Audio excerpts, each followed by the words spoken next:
What's up, world? It's your boy Retro underscore GT, Trey, licensed clinical social worker. And I am doing this video as a follow up to a Twitter thread that I did yesterday on Twitter. I've been flirting with the back and forth of putting it on my podcast or doing a video version of it. So I wanted to do a video version, post up on YouTube, see what happens, see what you get out of it. I saw something around Black men accessing therapy and having the resources and the tools possibly to do so, but those Black men not taking out the time to receive the care, even when it's free or it's accessible and it's right in front of them. And so I wanted to kind of come on. So I went on a Twitter rant about that yesterday and got a lot of feedback from it. Just sharing my experiences as working with Black men in therapy and, doing engagements in groups with Black men over the past 3 to 5 years, if not more than that. I've been in private practice. I do individual therapy specifically for Black men and women and another races and ethnicities too. But my practice was created to provide space for Black men to go to therapy and heal. So I started that in 2020, at the end of 2020, going into the pandemic, in a virtual platform. And so far, I've probably serviced at least about 35 to 40 Black men. Currently on my caseload right now, I have about maybe like 27, maybe 28 Black men on my caseload who I do individual therapy with. And so I share it. Then, I also talked about like my history of the Goodfellas Project, which was a group dedicated to a Black men support group, dedicated for Black men to heal. And I did that in 2019. That went into 2020 and stopped virtually. It did virtually in 2020 and then stopped around August. And then I've done some other stuff in the community, or wherever it's with Black men or Black men in churches, this, that, and the third. So, I've flirted with working with the population for a good amount of time, but it's been very specific in these last 2 years in private practice, right?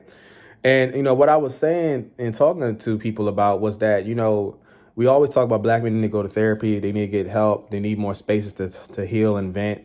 And, what I was saying was that it's not just about accessibility or just about affordability for therapy. That's one of the narratives I feel like we've ran with over the past couple of years. And it makes tons of sense, right? Because there is a lack of accessibility. Only 4% of therapists are Black. Little under 2% are Black men.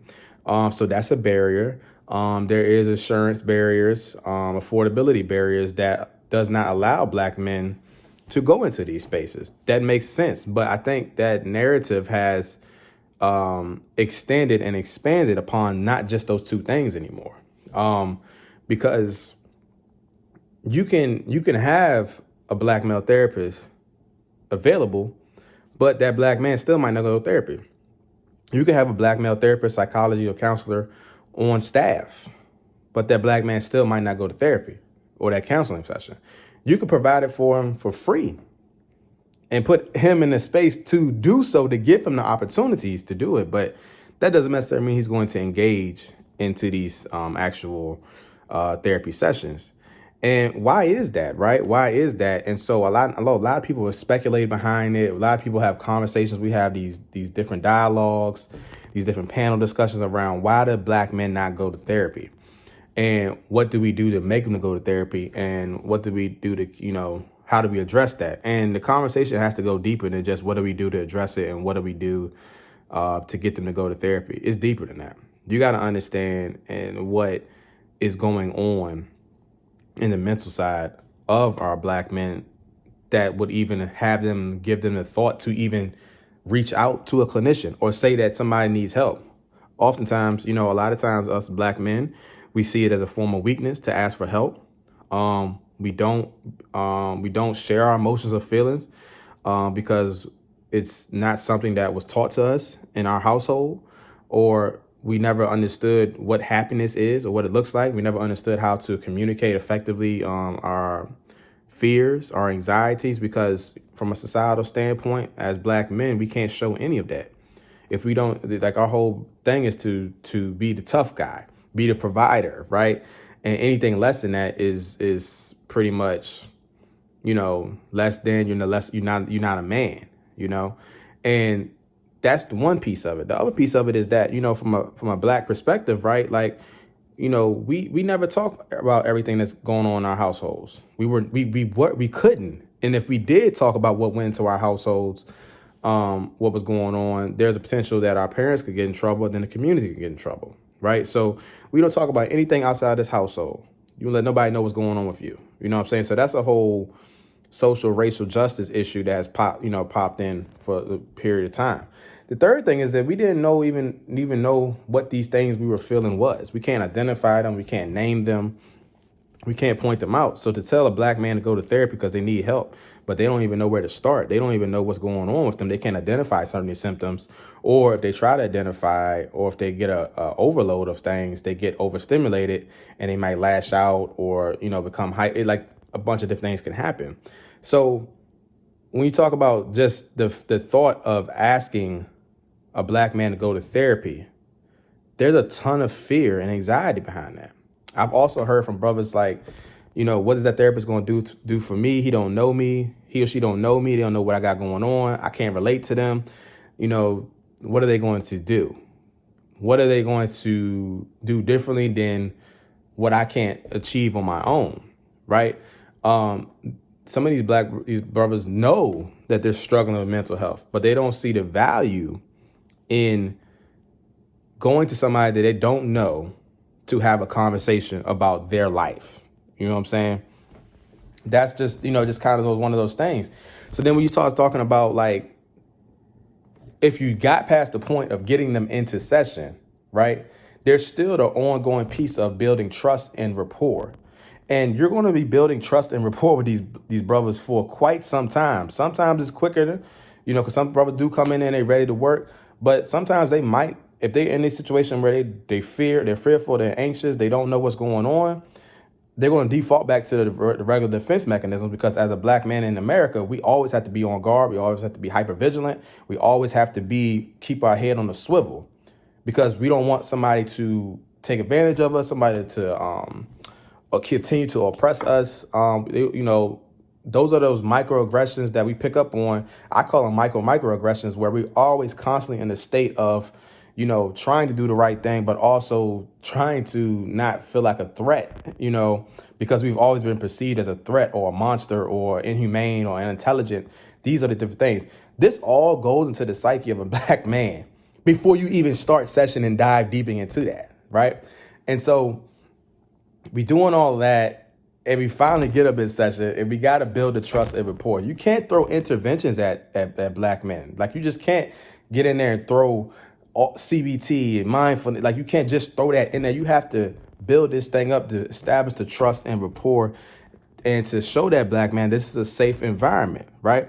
The example of having a counselor at the job makes sense and has great intentions, but at the same time, like, there's a fear of backlash. That psychologist, there's a fear in the black man's mind that I'm going to work, but at any point in time, they can fire me. And if I say something slick, especially if I say something slick about work, what is that employee-led psychologist or, counselor, therapist, social worker going to say to the higher ups?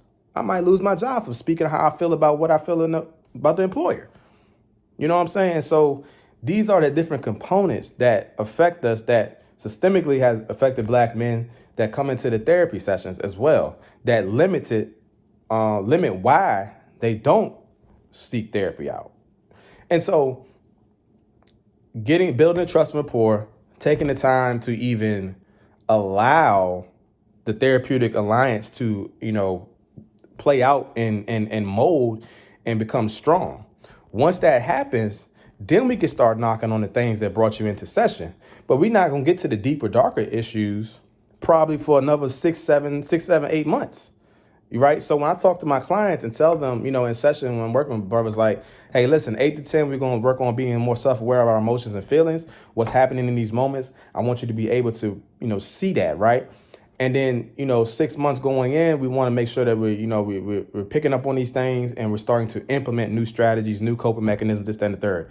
Around the 1 year mark, we should be able to see some changes in development, some changes or executing certain goals that you came into counseling with. And then we moving on to the next thing.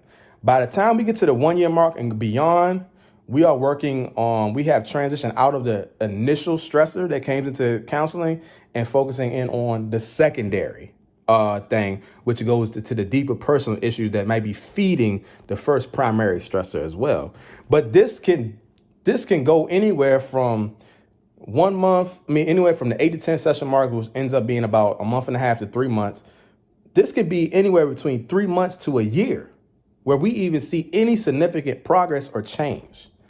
That is a whole different process and patience that you have to garner to help brothers, heal in these spaces. Not to mention, some might come through and they drop out because they're not ready.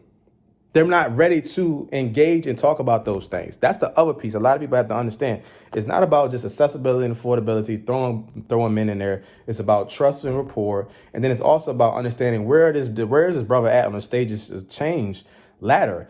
Are they anxious about changing? Are they ready to change? Or are they just still on the fence about talking about these things? If they're not, then, they're going to fall out of therapy.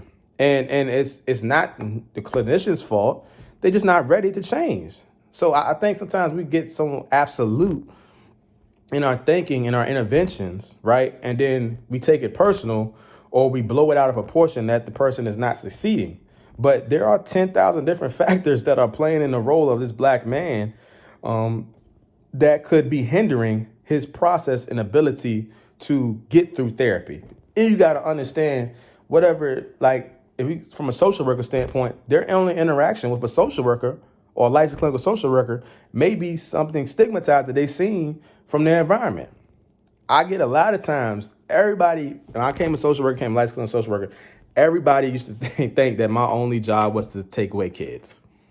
Some men might have experienced that, where if there was a child that got taken away, or, they're in a situation where they got their kids taken away.